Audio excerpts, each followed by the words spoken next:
Good practice. It's been busy the last couple of days, so we went back to back and gotten a lot of work. It's a process for us.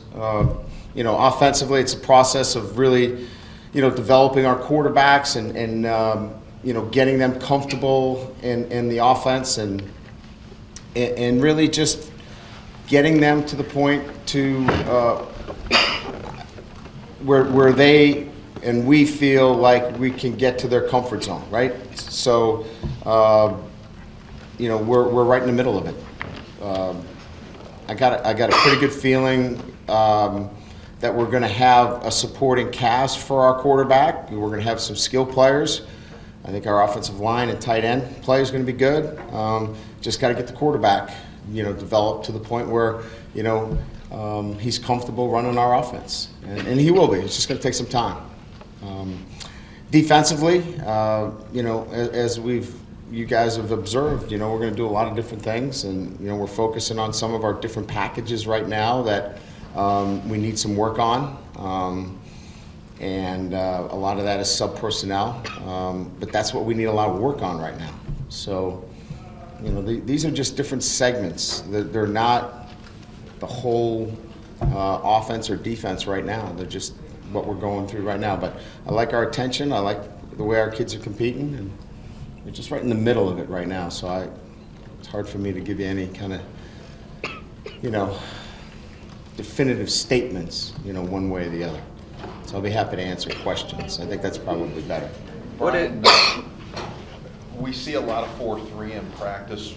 As you look at that, is it more a function of your personnel being a better fit for that, or is it more what Brian Van Gorder wants to break to the Right now, we're working on our third down packages, a lot more of our third down stuff, which is going to be, more 4 down, which was what we did last year. We were primarily a 4 down team on third down.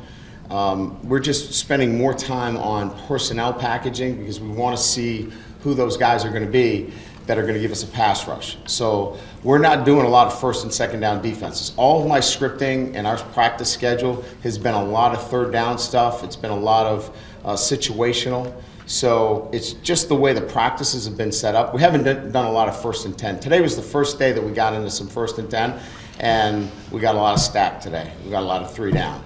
So it's just what I wanted to work on and what Brian wanted. We both wanted to get into some of that work to find out where those pass rushes were going to come from. So you're right, we've been in some more 4 down, but there's going to be 3 down and 4 down. It's just what we've been working on right now. And do you feel like he has simplified things? Is that his trademark? I know that you mentioned that he's a good teacher. Do you feel like he's simplified things? I couldn't really answer that question definitively because it to me, I would have to be in that room to really give you that answer. It's simple to me, but they're learning some new things. We're not blowing a lot of coverages. We're fitting the plays the right way. Brian's been in this a long time, and he's not going to be putting terminology or schemes out there that our kids can't comprehend. And so I'm pretty confident, based upon what my eyes have seen, in answering that question from what I've seen, is that when we're in 7-on-7, we're not blowing coverages left and right, that our guys can't comprehend what we're doing. How does Isaac Rochelle fit into the development of the defensive line, what he was able to do last year and where he can go? Well, I would say the first thing that's pretty clear is that he is starting to physically develop. He's a different kid than he was during the fall, in a sense that he is stronger. He has made gains in the weight room. You can just see it in our 2-spot drill today. Physically, last year his legs would crumble underneath him, where now today you can see he's got some bite to him. So he's developing physically. Is he a dynamic pass rusher off the edge right now? No, he's not. But can he be? I think in time. But he's a lot stronger as a football player. So immediately he's going to help us more, especially early in the early downs. He's a lot more physical as a football player.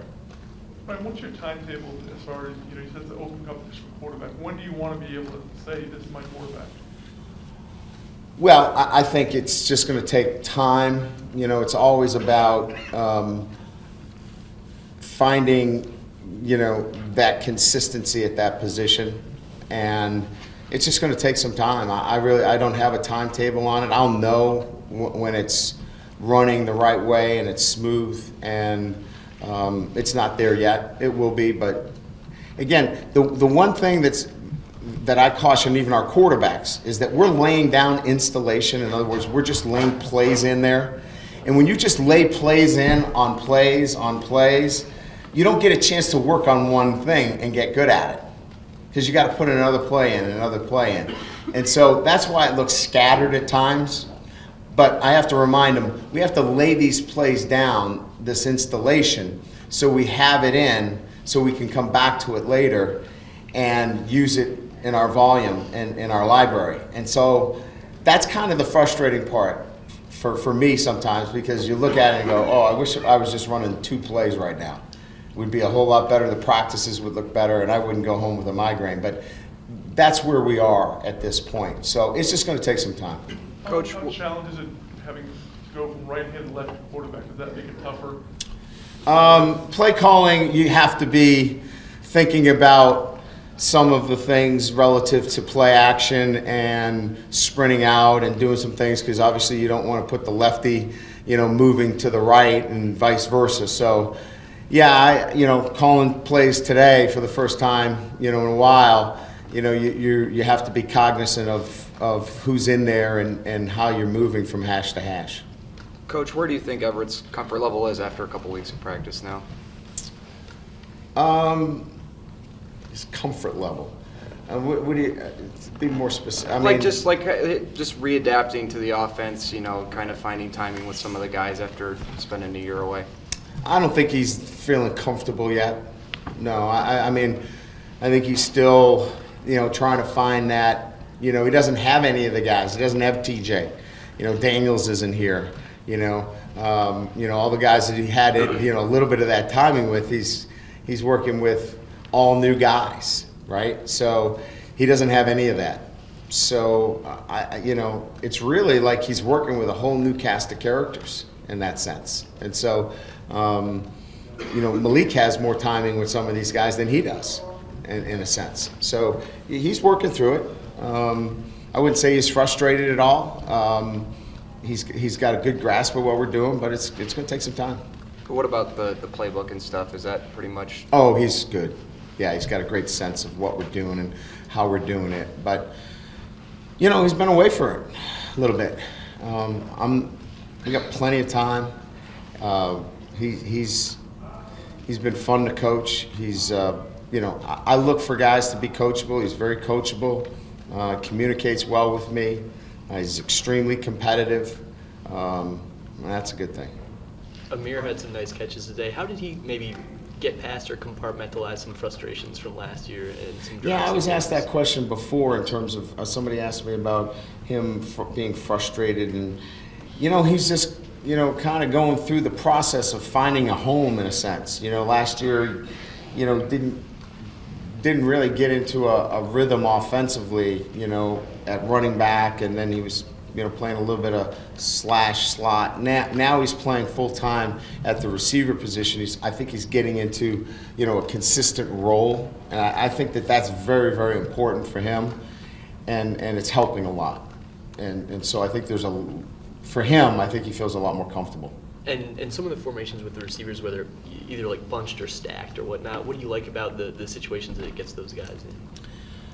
Well, I think, any time that you can prompt, defenses to make adjustments with their coverages, it's primarily based upon, forcing different coverage variations with formations.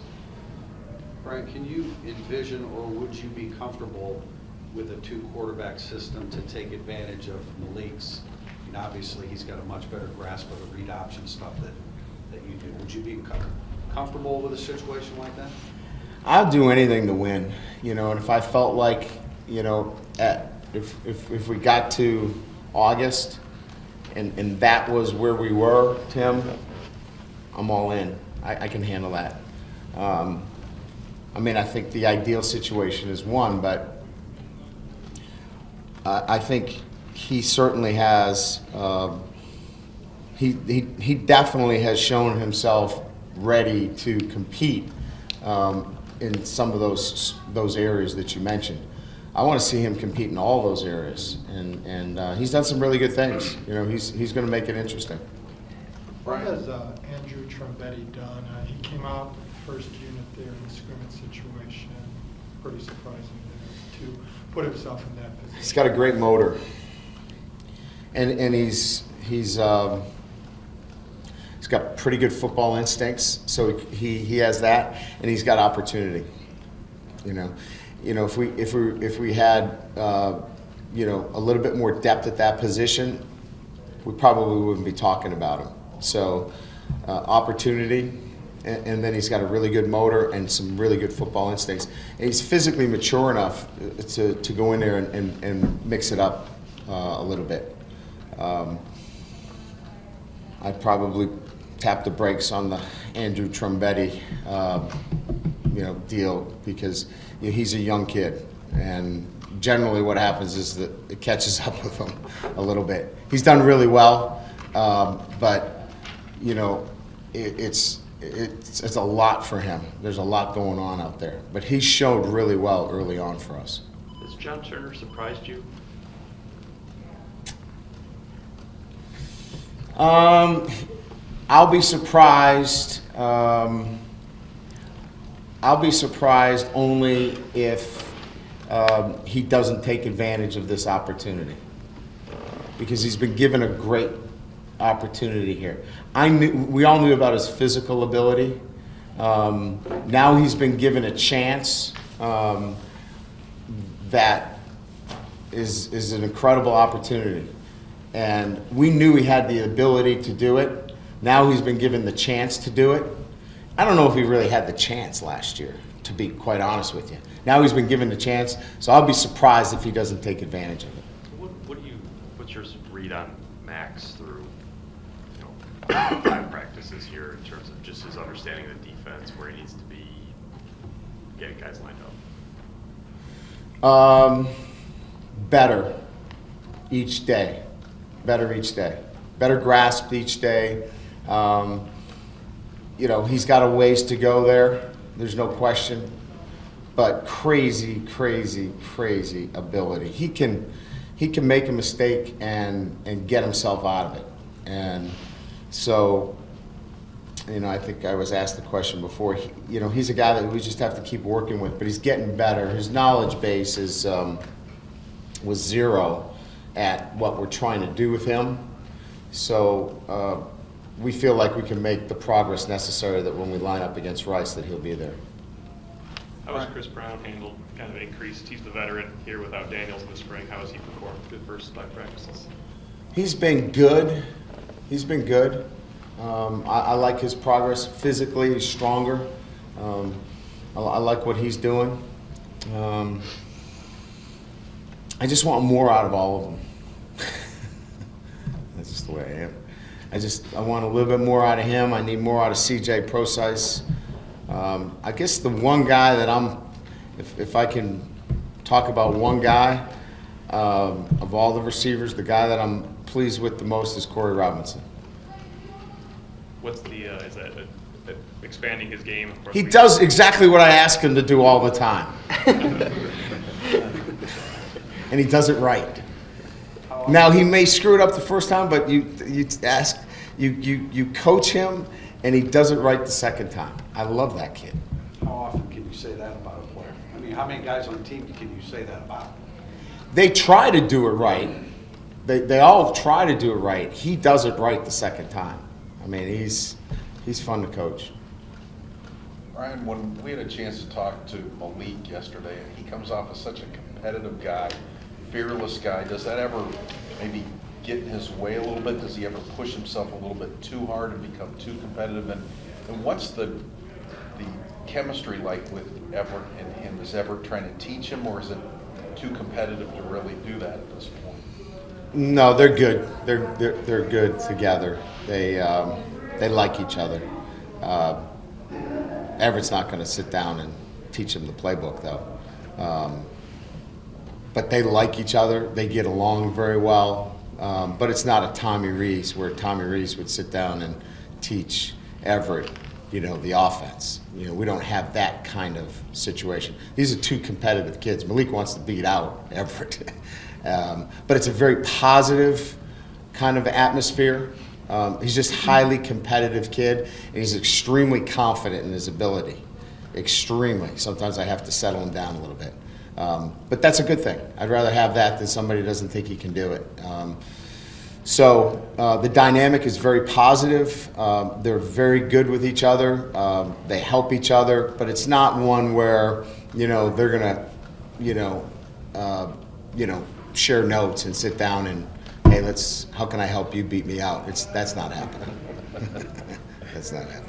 With Mahone and Lombard, when do you expect them back? Christian's going to be. It's the first time I've had this injury in 24 years. He just fell on his hand. I mean, he fell backwards on his hand and broke the bone. It's such a minor deal, but it's so major because they had to pin it, and they had to go in, put an incision, and pin it, that you can't move it for like 4 to 6 weeks. So if this happened during the season, it would have been such a minor deal, but he would have been gone for 6 weeks. So it won't impact anything relative to his training regimen because they're off after spring ball anyway. So it won't affect him at all. It was just really a freak injury. He was holding a bag. He tripped, fell backwards, and just landed on his hand and broke the bone in his wrist. So 4 to 6 weeks. Will unfortunately broke his other foot. So another 4 to 6 week deal, and he just got bad luck. But he's coming back, and he's a great kid, and he's going to work hard and put him back out on the field. Does Lombard's injury open the door for anyone this spring to kind of impress you or work their way into that possible starting five? I would think he's going to be hard to beat out, but he's such a veteran, senior. It'll give other guys, it just puts Harry back to 9 guys again, which he's been used to, unfortunately. It just puts us thinner at the offensive line. But, it'd be hard-pressed to get a guy to unseat Lombard in there.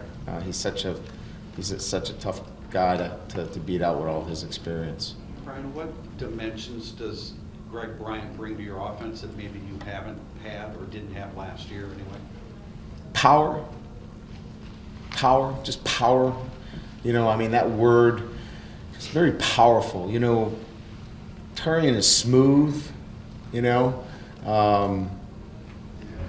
Cam is shifty and gutty and but he's not. You wouldn't see him as a powerful back. He's gutsy. This kid's powerful. He's a powerful back, and I think he brings that presence to our run game. Does he play hard every snap? I mean, a few times we've had an opportunity to see him. It's like he treats every rep like it's his last one. Does he always practice? Well, it's interesting that you bring that up because we haven't seen a ton of them in scrimmage. Because when we were in the fall, he was really working with the younger guys because we had George and we had all these guys, and so he didn't get a ton of work. Today was his first. I wanted him to get most of the work today. He got most of the reps today, and the word that I would use watching him run today was pretty powerful back. I mean, he's a physical guy running hard and physical. He looked good today. Brian, have you gotten to the point where you've started to sift through your kickoff return people and punt return people yet? No, we've been working fundamentals, and the personnel that we want on those teams other than the skill players. I'm going to find the skill players there. We need the rank and file guys that are running down the returner, not the returners, but those guys that are integral to the schematics and setting up those teams. That's been our focus in putting that together. I'll get to those guys next week. When we get outside, it's so hard to do that. Eric inside and catching punts and kickoffs. So hopefully we get outside here this year and catch some balls. We'll get to that when we get outside, but we've been really working hard on some things that we've been able to, we had John Bonamego in here yesterday and spent some more time on some special teams things, and been really focused on some individual drill work and some specific guys, and that's been what we've been working on. Good? All right, thank you.